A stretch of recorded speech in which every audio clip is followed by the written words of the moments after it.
enjoy the ride with Crystal The Keys. United States is breaking their neck to get into Canada. What I'm trying to say is, you know, you can do commerce and business, and you can be a citizen of that country, and it doesn't have to be all or nothing all the time. Right. But that'll take a lot of doing. A lot. You know, I'll take our federal government getting on the same page with the Mexican federal government, and once again, I don't think that's beneficial to the powers that be. And because, and until it is, I don't think we'll see much reform. Now, you talked about with the two-party system, the Republicans and the Democrats, they're really on opposite sides of the spectrum on certain issues. Right. Do you think that we still need in 2023 now a two-party system, or can we exist with just one party? I think it's a reason why we were advised against it in the beginning. Because once you went down this road, there is no going back. So there is no breaking this machine. You know, there is no destroying this current mechanism for the ascension to political power. It's just that you win your side, and you hope at the end of the day you can continue to carry your side and get enough people in the middle who believe in you, even if it's only temporarily. Right. I think the best we'll get is what we see in our current Texas Speaker of the House, Dave Phelan. He seems to be pragmatic in his approach to things. He was praised by the other side for doing nothing more than just listening. They didn't say, oh, he came and gave us all these concessions. They said he listened. And I think when you have leadership like that, the two-party system doesn't beat the people to death so bad. But if you have far right-wing leaders on either side of it, it's going to always be detrimental to the people. And by the way, Donald Trump wasn't. He probably was the best hope for Democrats. Yeah. Because he was a populist guy, but look at the things he did. Like when you talk about the stimulus packages and all that, you would have never thought any other Republican would have done that. Ever. And most people don't know about President Trump was he donated more money to HBCUs than any other president ever. Right. And I mean, and that's something you wouldn't expect. Well, I think about, you know, when there was a situation where his education secretary went to a certain HBCU and they turned their back on her. You know, and I was like, why would you do that? You know, and that's when pride can become the devil. And I think on that situation, their pride got the best of them. And, you know. So. What are you seeing more? You know, I know you spoke about your mom and your dad who were Democrats, but eventually started voting Republican. Are you seeing more African American and other people of color coming over to the Republican side? Yes, I have been seeing a trend probably over the last. So I've been involved in hardcore like GOP politics for about 12 years. Okay. Like, I mean, from, you know, I came in as a far right Tea Party conservative. And since then, my stance has softened, and I've seen more minorities start to come on board. It's a gradual process, but I think that's a good thing. It's almost like weight loss. You know, you kind of want to lose it gradually. That way you keep it off and you stay. And so I think the gradual movement could really mean some different things moving forward. I think you'll know when you start to see more minorities run for office as Republicans. And so you see it in the Hispanic community, especially this last cycle. Down in South Texas, around the valley, the last couple election cycles. And remember, we talk about single issues. That's fueled almost by a single issue. And that's now that you see Hispanic people saying, you know, listen, this is wrong. Like, we do want people to have a right to come in and out of the country, but not at the cost or expense of people dying. And once again, all the bad actors taking advantage of it, cartels, smugglers, human traffickers. So, but I think something that's helped me locally is my tenure on the school board. I think it's giving people a real look at who I am. Because before, it's kind of like I was viewed as, you know, like propaganda. You know, like, like people even thought I was paid. Like, someone's paying them to be. And I was like, I wish.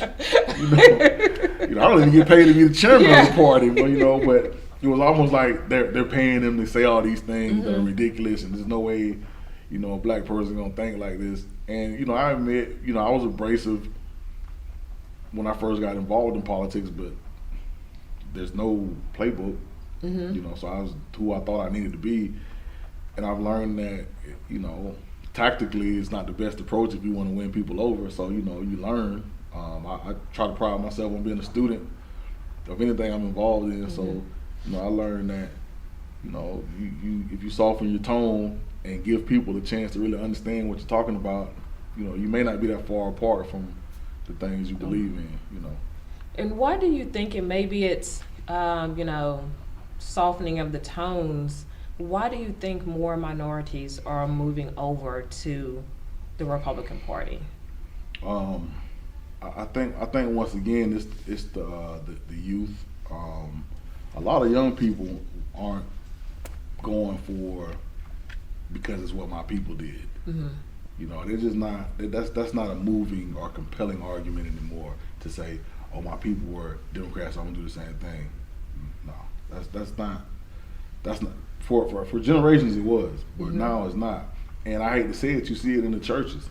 You know, because you know the pandemic dealt the local church, well, all the churches, a blow. You know, and some of them are barely coming back, but I don't think they'll ever reach the levels that they were.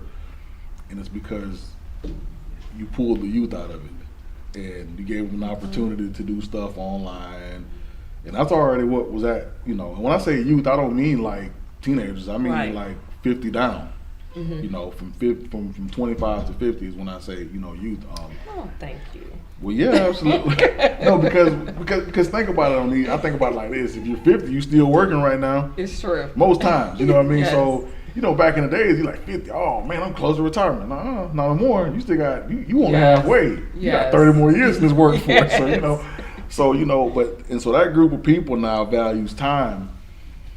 And now, since the pandemic, you know, you can get a little bit more time out of your day, so to speak. I think that's changed things. Information moves fast with social media. When you see things like Kamala Harris, who was touted and almost used to bring minorities to the table, and right now it was political suicide for her. She stays in the Senate. She grows in power and stature, and she's there as long as she wants. She's Joe Biden's vice president. She's done after this. Okay. She's lost all credibility, and you're a part of a failing administration. But she was used to tell black people, walk away from me, no racist Trump. And we got another white guy who wrote your crime bills that mass incarcerated black people. You know, we won't talk about Kamala's transgressions on that side of things, but we're gonna talk about Joe Biden's.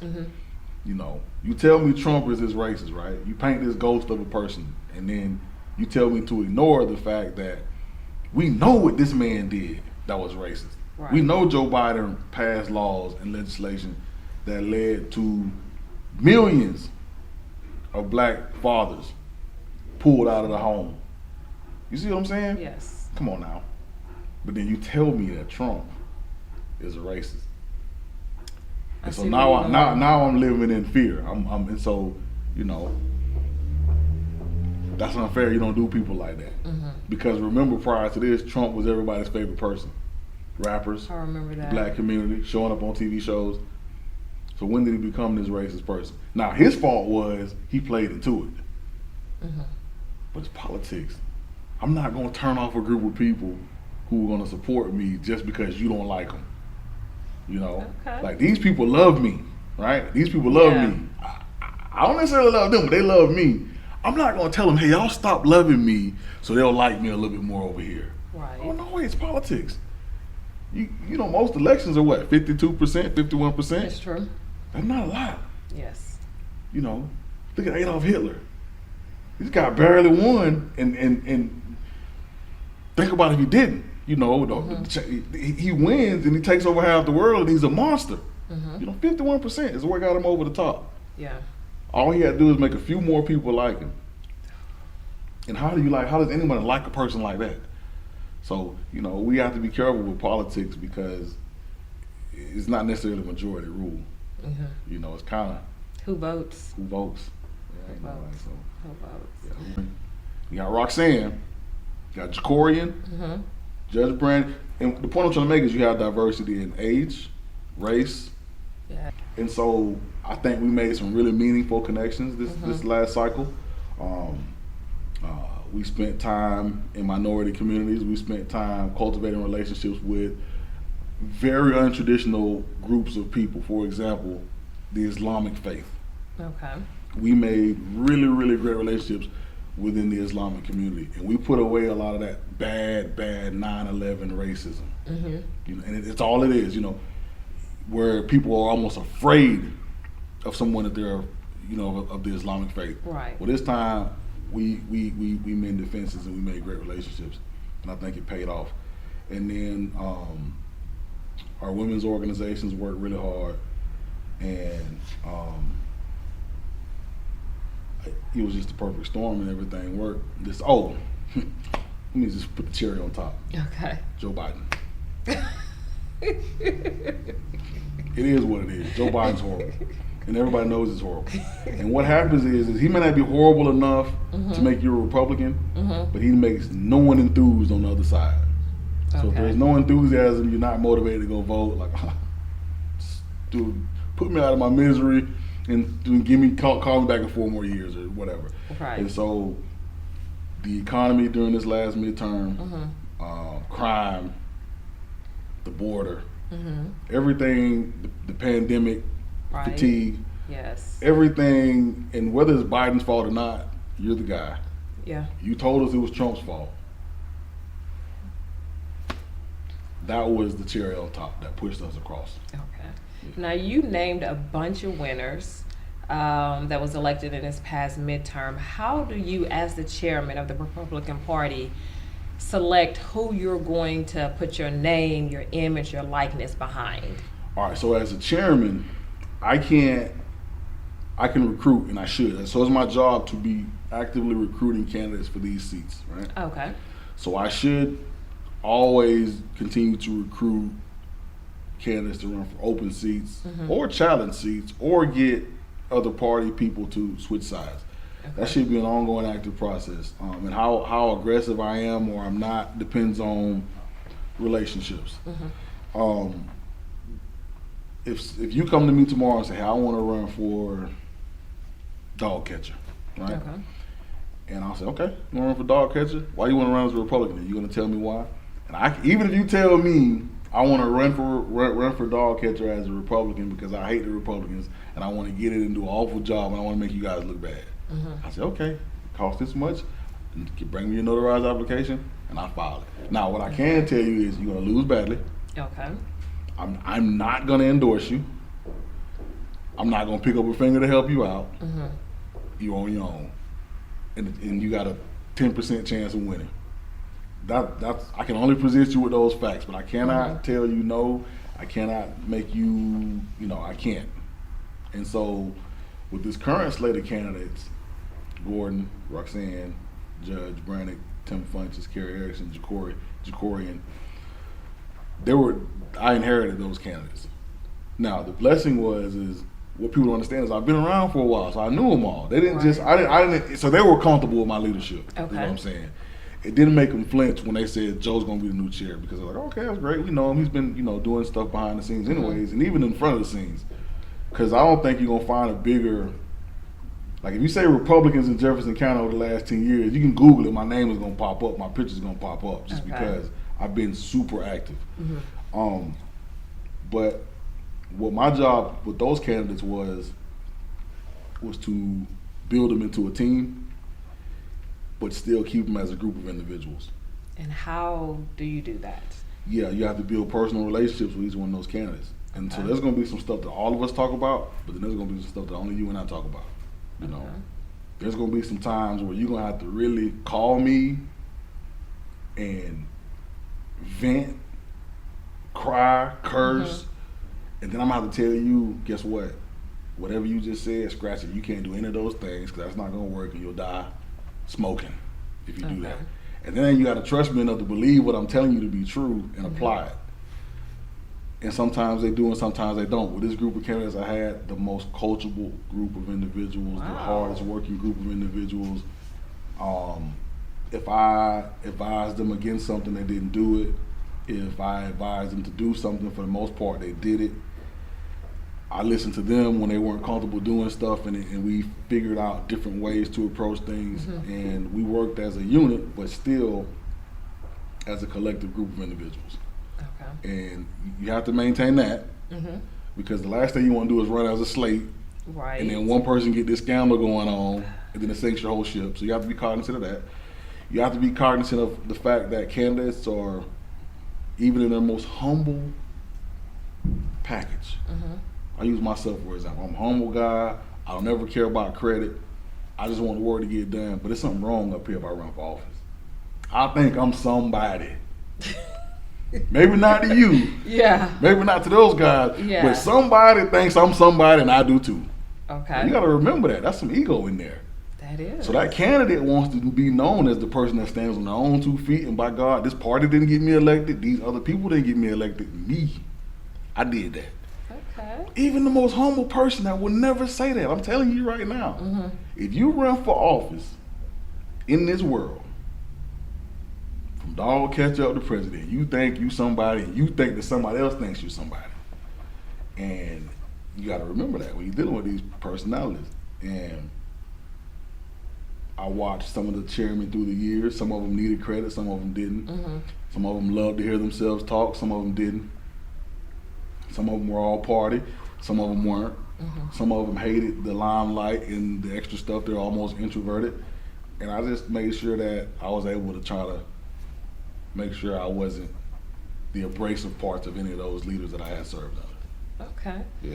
So if someone wants to be in politics, wants to run for an elected official, as an elected official, what advice would you give them? I know you said they need to have ego, but what advice would you give that person?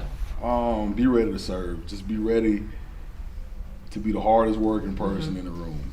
That's the first place it starts, because, not to get biblical on you, but, very clearly, Jesus Christ didn't come here to be king. Right. He came to be the servant of everybody. True. So remember, whosoever of you desires to be first shall be slave of all. Because even the Son of Man did not come to be served, but to serve.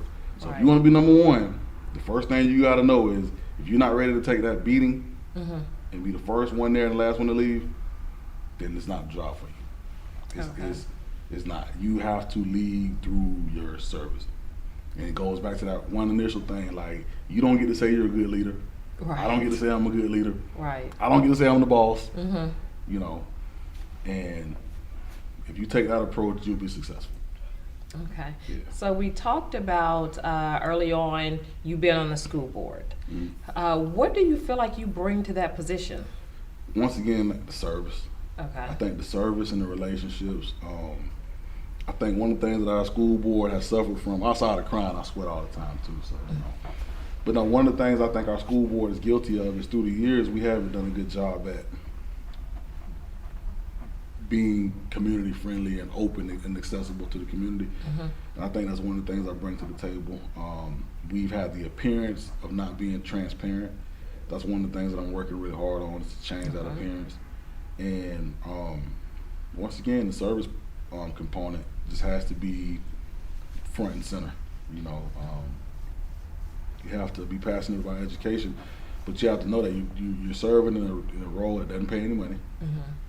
Oftentimes it's going to probably cost you money, because you're going to miss work and all that stuff, and you're going to burn gas driving all over the planet and be up all night digesting huge documents. But if you know what you're in it for, it's easy. And so I think the biggest thing I bring to the school board is just the willingness to just never give up and always work as hard as I can and just be accessible to the community. Okay. Yeah. Now, as I was preparing for this interview, I read several times people call you a perpetual public servant. I didn't know you was going that far. Enjoy the Robbie Crystal Petrie.